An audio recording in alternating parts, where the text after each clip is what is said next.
नमस्ते दोस्तों, प्रणाम। हम देवी गीत सुनाने जा रहे हैं। अच्छा लगे तो लाइक कीजिएगा, सब्सक्राइब कीजिए, कमेंट बताइएगा गाना कैसा लगा।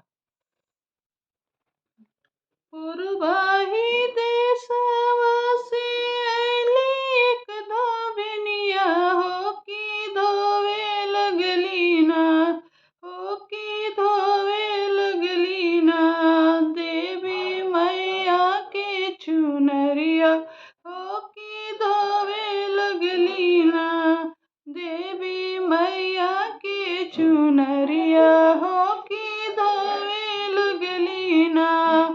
धोई धोई धोबिनी फेंकेलिया कसवा, हो झुराई जैतना, हो झुराई जैतना। देवी मैया के चुनरिया, हो झुराई जैतना।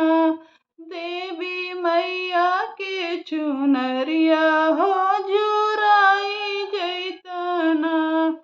पछिमाही देशवा से अइले एगो कगवा, हो गिराई देहने ना, हो गिराई देहने ना। देवी मैया के चुनरिया, हो गिराई देहने ना। देवी मैया के चुनरिया, हो गिराई देहने ना। तोहरा के देवो कागा दूध भात खोरवा, हो झुराए देवाना, हो झुराए देवाना।